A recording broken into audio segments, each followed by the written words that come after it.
Chapter 1. As I sit here, with one foot on either side of the ledge, looking down from 12 stories above the streets of Boston, I can't help but think about suicide. Not my own.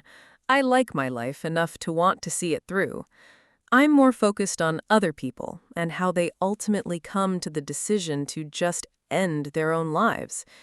Do they ever regret it?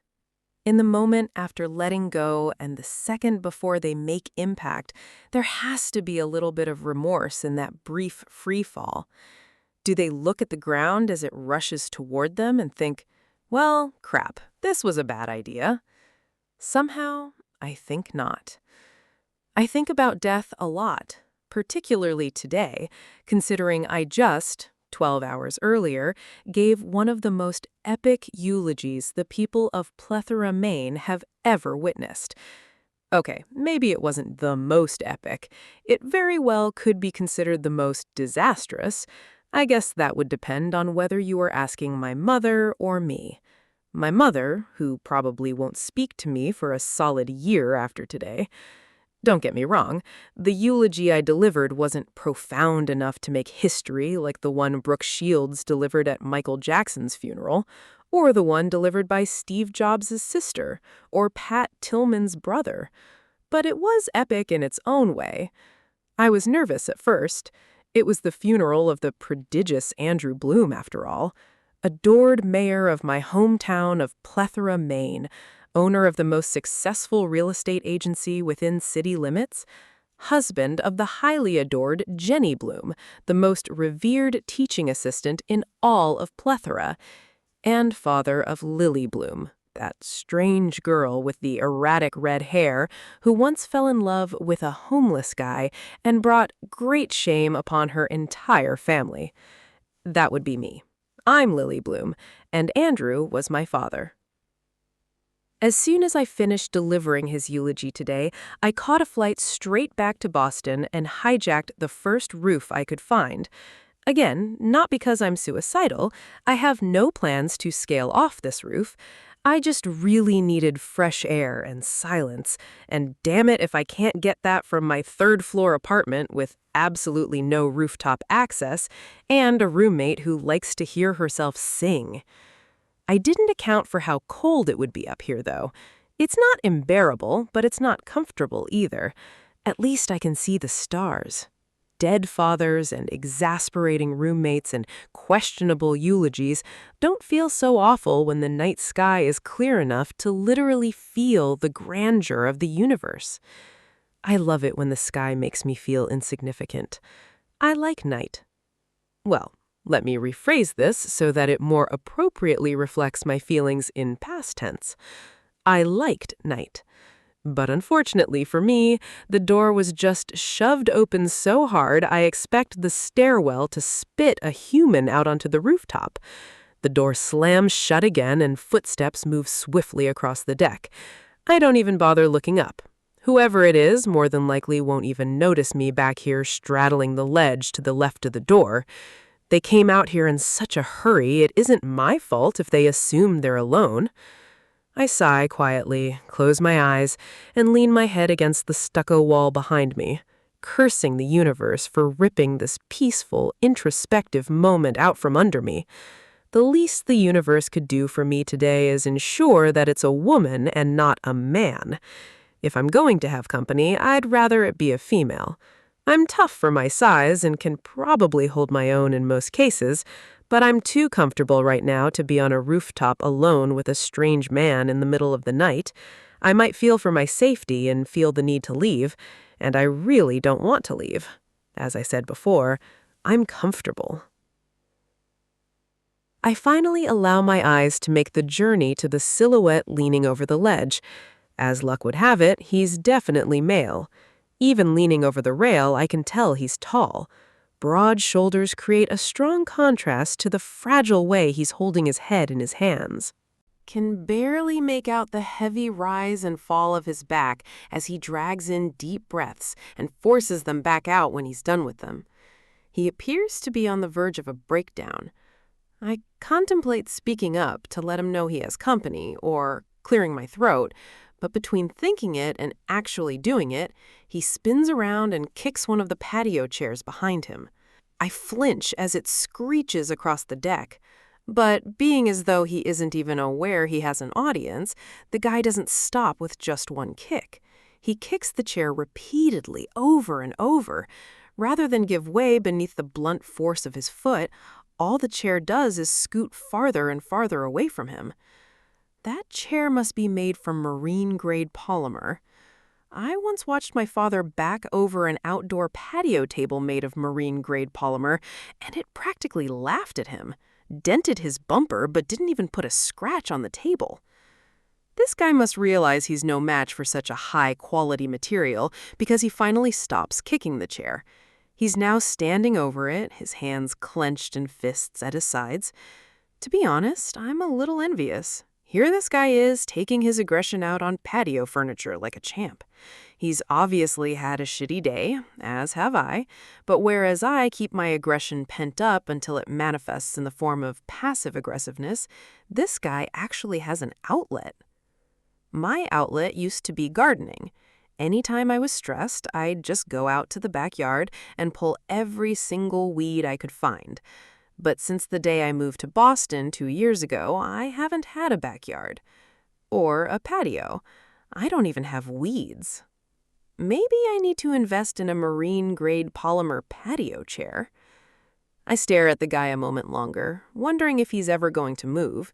He's just standing there, staring down at the chair. His hands aren't in fists anymore. They're resting on his hips, and I notice for the first time how his shirt doesn't fit him very well around his biceps. It fits him everywhere else, but his arms are huge. He begins fishing around in his pockets until he finds what he's looking for, and, in what I'm sure is probably an effort to release even more of his aggression, he lights up a joint. I'm 23, I've been through college, and I've done this very same recreational drug a time or two. I'm not going to judge this guy for feeling the need to toke up in private. But that's the thing. He's not in private. He just doesn't know that yet. He takes in a long drag of his joint and starts to turn back toward the ledge. He notices me on the exhale. He stops walking the second our eyes meet.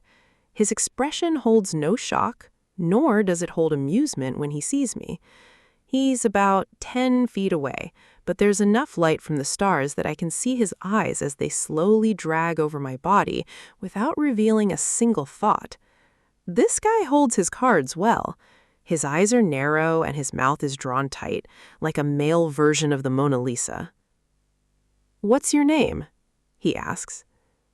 I feel his voice in my stomach. That's not good. Voices should stop at the ears, but sometimes, not very often at all actually, a voice will penetrate past my ears and reverberate straight down through my body. He has one of those voices, deep, confident, and a little bit like butter. When I don't answer him, he brings the joint back to his mouth and takes another hit. "Lily," I finally say. I hate my voice. It sounds too weak to even reach his ears from here, much less reverberate inside his body. He lifts his chin a little and nudges his head toward me. "Will you please get down from there, Lily?" It isn't until he says this that I notice his posture. He's standing straight up now, rigid even, almost as if he's nervous I'm going to fall. I'm not. This ledge is at least a foot wide, and I'm mostly on the roof side. I could easily catch myself before I fell, not to mention I've got the wind in my favor. I glance down at my legs and then back up at him. "No thanks, I'm quite comfortable where I am." He turns a little, like he can't look straight at me. "Please get down." It's more of a demand now, despite his use of the word please. There are 7 empty chairs up here. Almost 6. I correct, reminding him that he just tried to murder one of them. He doesn't find the humor in my response. When I failed to follow his orders, he takes a couple of steps closer. "You are a mere 3 inches from falling to your death. I've been around enough of that for one day." He motions for me to get down.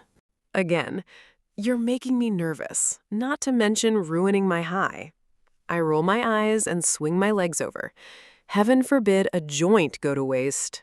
I hop down and wipe my hands across my jeans. Better? I say as I walk toward him. He lets out a rush of air, as if seeing me on the ledge actually had him holding his breath. I pass him to head for the side of the building with the better view, and as I do, I can't help but notice how unfortunately cute he is. No, cute is an insult.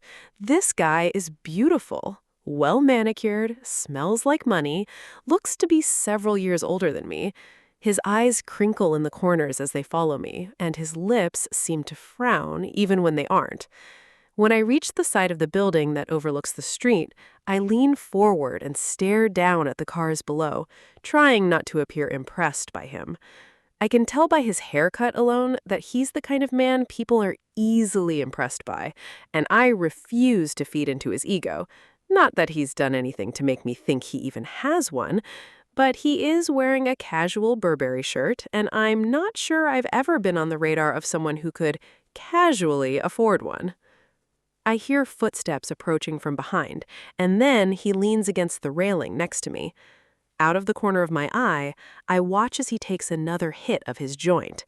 When he's finished, he offers it to me, but I wave it off. The last thing I need is to be under the influence around this guy. His voice is a drug in itself. I kind of want to hear it again, so I throw a question in his direction. So, what did that chair do to make you so angry? He looks at me, like really looks at me. His eyes meet mine and he just stares, hard, like all my secrets are right there on my face. I've never seen eyes as dark as his. Maybe I have, but they seem darker when they're attached to such an intimidating presence. He doesn't answer my question, but my curiosity isn't easily put to rest. If he's going to force me down from a very peaceful, comfortable ledge, then I expect him to entertain me with answers to my nosy questions. Was it a woman? I inquire. Did she break your heart? He laughs a little with that question. If only my issues were as trivial as matters of the heart. He leans into the wall so that he can face me. He licks his fingers and pinches the end of his joint, then puts it back in his pocket. What floor do you live on? He licks his fingers and pinches the end of his joint, then puts it back in his pocket. I've never noticed you before. I don't live here. I point in the direction of my apartment. See that insurance building? He squints as he looks in the direction I'm pointing. Yeah? I live in the building next to it. It's too short to see from here. It's only 3 stories tall. He's facing me again, resting his elbow on the ledge. He licks his fingers and pinches the end of his joint, then puts it back in his pocket. You have a nice roof, I tell him.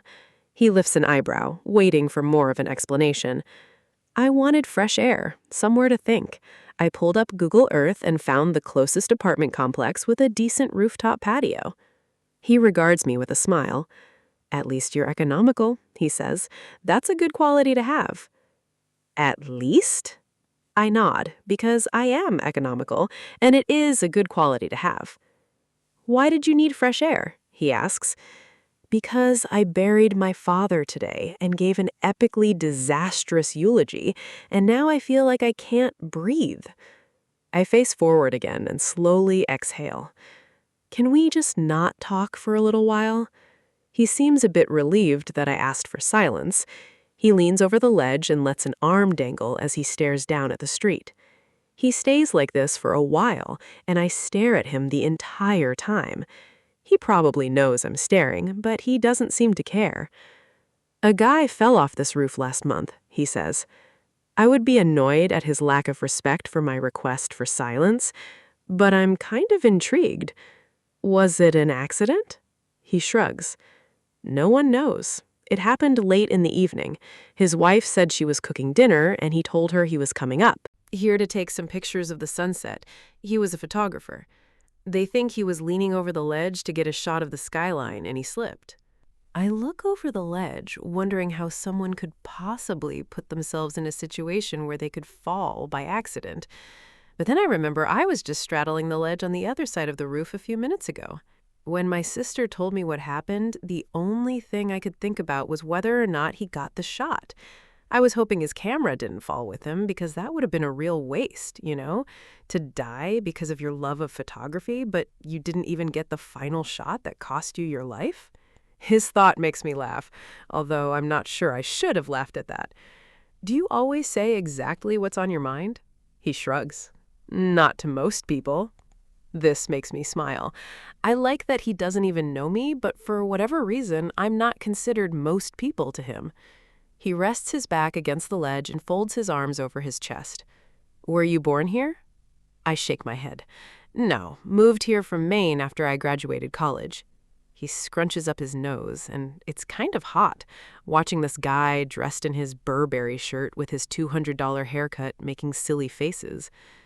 So, you're in Boston purgatory, huh? That's gotta suck. What do you mean? I ask him. The corner of his mouth curls up. The tourists treat you like a local, the locals treat you like a tourist. I laugh. Wow, that's a very accurate description. I've been here 2 months. I'm not even in purgatory yet, so you're doing better than I am. What brought you to Boston? My residency, and my sister lives here. He taps his foot and says, right beneath us, actually, married a tech-savvy Bostonian and they bought the entire top floor.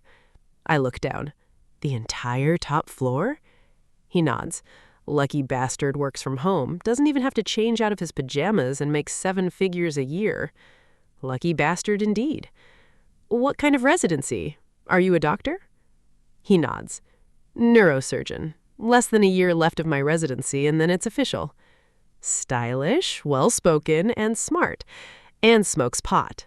If this were an SAT question, I would ask, which one didn't belong? Should doctors be smoking weed? He smirks. Probably not, but if we didn't indulge on occasion, there would be a lot more of us taking the leap over these ledges, I can promise you that. He's facing forward again, with his chin resting on his arms. His eyes are closed now, like he's enjoying the wind against his face. He doesn't look as intimidating like this. You want to know something that only the locals know? Of course, he says, bringing his attention back to me. I point to the east. See that building? The one with the green roof? He nods. There's a building behind it on Melcher. There's a house on top of the building, like a legit house built right on the rooftop. You can't see it from the street, and the building is so tall that not many people even know about it. He looks impressed. Really? I nod. I saw it when I was searching Google Earth, so I looked it up. Apparently, a permit was granted for the construction in 1982. How cool would that be, to live in a house on top of a building? You'd get the whole roof to yourself. I hadn't thought of that. If I owned it, I could plant gardens up there. I'd have an outlet. Who lives there? He asks. No one really knows. It's one of the great mysteries of Boston. He laughs and then looks at me inquisitively. What's another great mystery of Boston? Your name.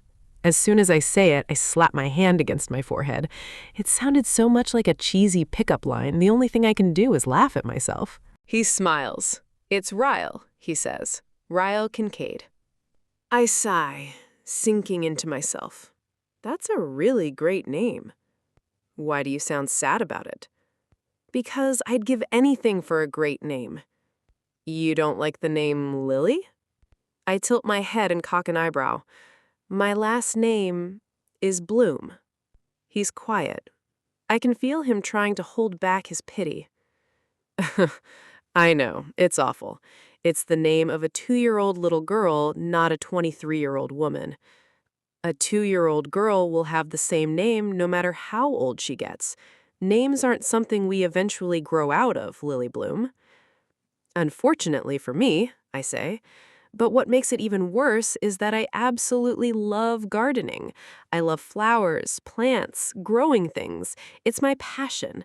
It's always been my dream to open a florist shop. But I'm afraid if I did, people wouldn't think my desire was authentic. They would think I was trying to capitalize off my name, and that being a florist isn't really my dream job. Maybe so, he says. But what's that matter? It doesn't, I suppose. I catch myself whispering, Lily blooms, quietly. I can see him smiling a little bit. It really is a great name for a florist. But I have a master's degree in business. I'd be downgrading, don't you think? I work for the biggest marketing firm in Boston. Owning your own business isn't downgrading, he says. I raise an eyebrow. Unless it flops. He nods in agreement. Unless it flops, he says. So what's your middle name, Lily Bloom? I groan, which makes him perk up. You mean it gets worse? I drop my head in my hands and nod. Rose. I shake my head. Worse. Violet? I wish. I cringe and then mutter, Blossom. There's a moment of silence. God damn, he says softly.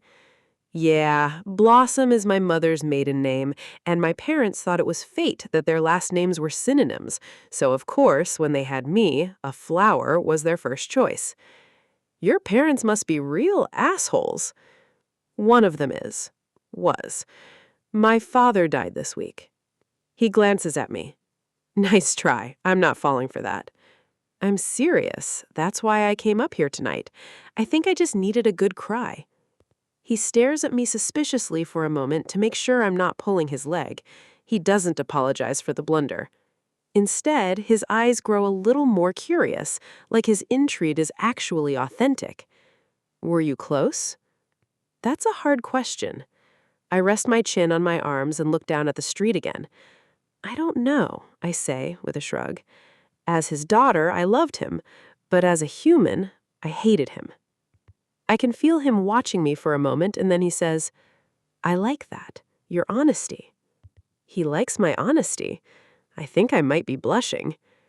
We're both quiet again for a while, and then he says, Do you ever wish people were more transparent? How so? He picks at a piece of chipped stucco with his thumb until it breaks loose. He flicks it over the ledge. He walks to the middle of the rooftop, he adjusts the back on one of the patio loungers behind me, and lowers himself onto it. It's the kind you lie on, so he pulls his hands behind his head and looks up at the sky. I claim the one next to him and adjust it until I'm in the same position as him. Tell me a naked truth, Lily. Pertaining to what? He shrugs. I don't know. Something you're not proud of. Something that will make me feel a little less screwed up. Either his high is setting in or he's just very introspective. Either way, I'm okay with it. My favorite conversations are the ones with no real answers. I don't think being a little guarded is a negative thing. Naked truths aren't always pretty. He stares at me for a moment and then says, Naked truths, he repeats. I like that. He turns around and walks to the middle of the rooftop. He adjusts the back on one of the patio loungers behind me and lowers himself onto it. It's the kind you lie on, so he pulls his hands behind his head and looks up at the sky. I claim the one next to him and adjust it until I'm in the same position as him. Tell me a naked truth, Lily. Pertaining to what? He shrugs.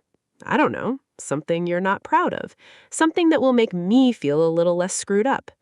Inside. He's staring up at the sky, waiting on me to answer.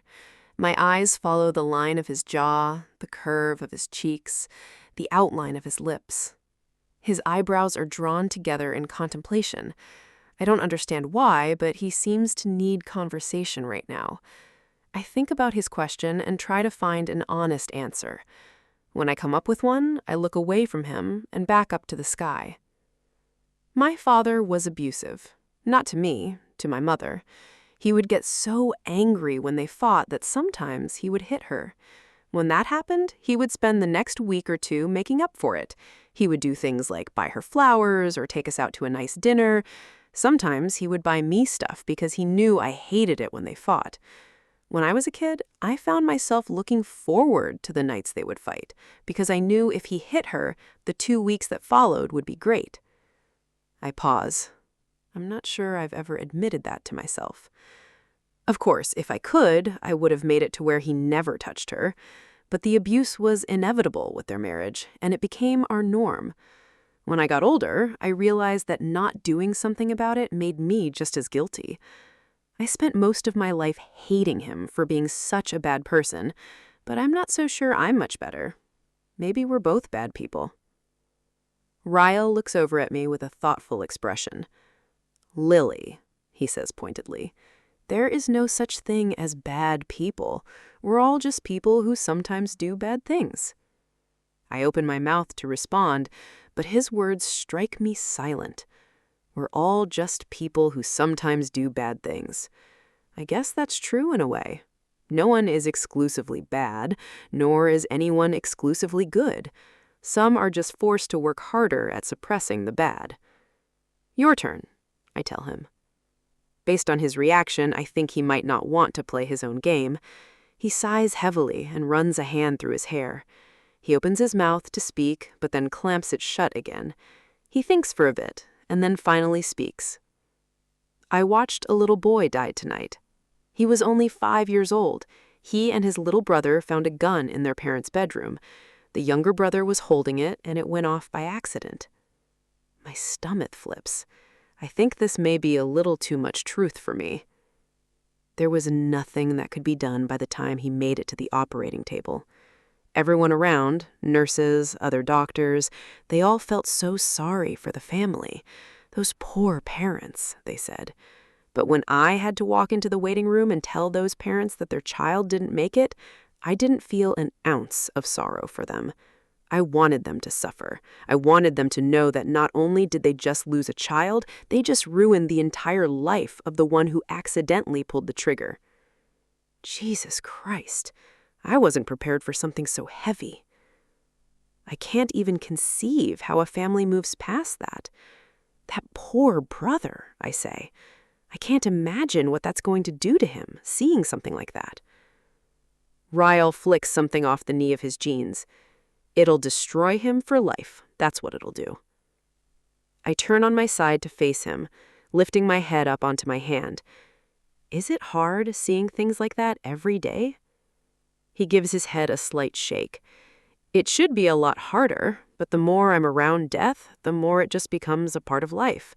I'm not sure how I feel about that. He makes eye contact with me again.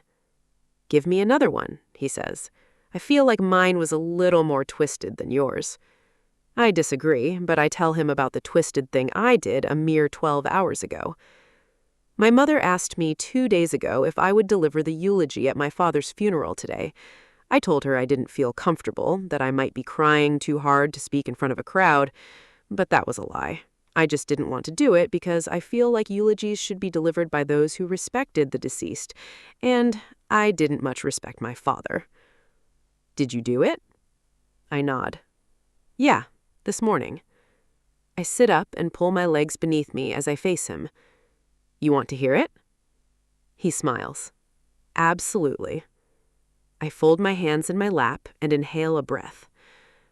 I had no idea what to say. About an hour before the funeral, I told my mother I didn't want to do it, that it was too hard for me. Want to do it. She said it was simple and that my father would have wanted me to do it. She said all I had to do was walk up to the podium and say 5 great things about my father. So, that's exactly what I did. Ryle lifts up onto his elbow, appearing even more interested. He can tell by the look on my face that it gets worse. Oh no, Lily, what did you do? Here, let me just reenact it for you. I stand up and walk around to the other side of my chair. I stand tall and act like I'm looking out over the same crowded room I was met with this morning. I clear my throat. Hello, my name is Lily Bloom, daughter of the late Andrew Bloom. Thank you all for joining us today as we mourn his loss. I wanted to take a moment to honor his life by sharing with you 5 great things about my father. The first thing... I look down at Ryle and shrug. That's it. He sits up. What do you mean? I take a seat on my lounge chair and lie back down. I stood up there for 2 solid minutes without saying another word. There wasn't one great thing I could say about that man. So I just stared silently at the crowd until my mother realized what I was doing and had my uncle remove me from the podium. Ryle tilts his head. Are you kidding me? You gave the anti-eulogy at your own father's funeral? I nod. I'm not proud of it, I don't think. I mean, if I had my way, he would have been a much better person, and I would have stood up there and talked for an hour. Ryle lies back down. Wow, he says, shaking his head. You're kind of my hero. You just roasted a dead guy. That's tacky. Yeah, well, naked truth hurts. I laugh. Your turn. I can't top that. I'm sure you can come close. I'm not sure I can. I roll my eyes. Yes, you can. Don't make me feel like the worst person out of the two of us. Tell me the most recent thought you've had that most people wouldn't say out loud. He pulls his hands up behind his head and looks straight in my eye. I want to fuck you. My mouth falls open. Then I clamp it shut again. I think I might be speechless. He shoots me a look of innocence. I asked for the most recent thought, so I gave it to you. You're beautiful. I'm a guy. If you were into one-night stands, I would take you downstairs to my bedroom and I would fuck you. I can't even look at him. His statement makes me feel a multitude of things all at once. Well, I'm not into one-night stands. I figured as much. He says, your turn. He's so nonchalant, he acts as if he just stunned me to silence. I need a minute to regroup after that one, I say with a laugh. I try to think of something with a little shock value, but I can't get over the fact that he just said that, out loud. Maybe because he's a neurosurgeon, and I never pictured someone so educated throwing around the word fuck so casually. I gather myself. Somewhat. And then say, okay, since we're on the subject, the first guy I ever had sex with was homeless. He perks up and faces me. Oh, I'm going to need more of this story. I stretch my arm out and rest my head on it. I grew up in Maine. We lived in a fairly decent neighborhood, but the street behind our house wasn't in the best condition. Our backyard butted up to a condemned house adjacent to 2 abandoned lots. I became friends with a guy named Atlas who stayed in the condemned house. No one knew he was living there other than me. I used to take him food and clothes and stuff, until my father found out. What'd he do? My jaw tightens. I don't know why I brought this up when I still force myself not to think about it on a daily basis. He beat him up. No desire for a wife. I especially don't want children. The only thing I want out of life is success. Lots of it. But if I admit that out loud to anyone, it makes me sound arrogant. Professional success or social status? He says both. Anyone can have children. Anyone can get married. But not everyone can be a neurosurgeon. I get a lot of pride out of that. And I don't just want to be a great neurosurgeon, I want to be the best in my field. You're right, it does make you sound arrogant. He smiles. My mother fears I'm wasting my life away because all I do is work. You're a neurosurgeon and your mother is disappointed in you? I laugh. Good Lord, that's insane. Are parents ever really happy with their children? Will they ever be good enough? He shakes his head. No, my children wouldn't be. Not many people have the drive I do, so I'd only be setting them up for failure. That's why I'll never have any. I actually think that's respectable, Ryle. A lot of people refuse to admit they might be too selfish to have children. He shakes his head. Oh, I'm way too selfish to have children, and I'm definitely way too selfish to be in a relationship. So how do you avoid it? You just don't date? He cuts his eyes to me, and there's a slight grin affixed to his face. When I have time, there are girls who satisfy those needs. I don't lack for anything in that department, if that's what you're asking. But love has never appealed to me. It's always been more of a burden than anything. I wish I looked at love like that. It would make my life a hell of a lot easier. I envy you. I have this idea that there's a perfect man out there for me. I tend to become jaded easily because no one ever meets my standards. I feel like I'm on an infinite search for the Holy Grail. You should try my method, he says, which is one-night stands. He raises an eyebrow like it's an invitation. I'm glad it's dark because my face is on fire. I could never sleep with someone if I didn't see it going anywhere. I say this out loud, but my words lack conviction when I say it to him. He drags in a long, slow breath and then rolls onto his back. Not that kind of girl, huh? He says this with a trace of disappointment in his voice. I match his disappointment. I'm not sure I'd even want to turn him down if he made a move, but I might have just thwarted that possibility. If you wouldn't sleep with someone you just met, exactly how far would you go? He asks again. I don't have an answer for that. I roll onto my back because the way he's looking at me makes me want to rethink one-night stands. I'm not necessarily against them, I suppose. I've just never been propositioned for one by someone I would consider it with. Until now, I think. Is he even propositioning me? I've always been terrible at flirting. He reaches out and grabs the edge of my lounge chair. In one swift movement and with very minimal effort, he drags my chair closer to him until it bumps his. My whole body stiffens. He's so close now, I can feel the warmth of his breath cutting through the cold air. If I were to look at him, his face would be mere inches from mine. I refuse to look at him because he'd probably kiss me, and I know absolutely nothing about this guy other than a couple of naked truths, but that doesn't weigh on my conscience at all when he rests a heavy hand on my stomach. How far would you go, Lily? He asks. His voice is decadent, smooth. It travels straight to my toes. I don't know, I whisper. His fingers begin to crawl toward the hem of my shirt. He begins to slowly inch it upward until a slither of my stomach is showing. Oh, Jesus, I whisper, feeling the warmth from his hand as he slides it up my stomach. Against my better judgment, I face him again, and the look in his eyes completely captivates me. He looks hopeful and hungry and completely confident.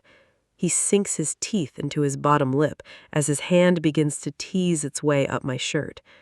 I know he can feel my heart thrashing around in my chest. Hell, he can probably hear it. Is this too far? He asks. I don't know where this side of me is coming from, but I shake my head and say, not even close. With a grin, his fingers brush the underneath of my bra, lightly trickling over my skin that is now covered in chills. As soon as my eyelids fall shut, the piercing of a ring rips through the air. His hand stiffens when we both realize it's a phone. His phone. He drops his forehead to my shoulder. Damn it. I frown when his hand slips out from beneath my shirt. He fumbles in his pocket for his phone, standing up and walking several feet away from me to take the call. "Dr. Kincaid?" he says. He listens intently, his hand gripping the back of his neck. What about Roberts? I'm not even supposed to be on call right now. More silence is followed with, "Yeah, give me 10 minutes. On my way." He ends the call and slides his phone back in his pocket. When he turns to face me, he looks a little disappointed. He points to the door that leads to the stairwell. I have to. I nod. It's fine. He considers me for a moment and then holds up a finger. "Don't move," he says, reaching for his phone again. He walks closer and holds it up as if he's about to snap a picture of me. I almost object, but I don't even know why. I'm fully clothed. It just doesn't feel that way for some reason. He snaps a picture of me lying in the lounge chair, my arms relaxed above my head. I have no idea what he plans to do with that picture, but I like that he took it. I like that he had the urge to remember what I look like, even though he knows he'll never see me again. The thought of that is a little depressing. It was nice meeting you, Lily Bloom. I hope you defy the odds of most dreams and actually accomplish yours. I smile, equally saddened and confused by this guy. I'm not sure that I've ever spent time with someone like him before, someone of a completely different lifestyle and tax bracket. I probably never will again, but I'm pleasantly surprised to see that we aren't all that different. Misconception confirmed. He looks down at his feet for a moment as he stands in somewhat of an unsure pose. It's as if he's suspended between the desire to say something else to me and the need to leave. He glances at me one last time, this time with so much of a poker face. I can see the disappointment in the set of his mouth before he turns and walks in the other direction. He opens the door, and I can hear his footsteps fade as he rushes down the stairwell. I'm alone on the rooftop once again, but to my surprise, I'm a little saddened by that now.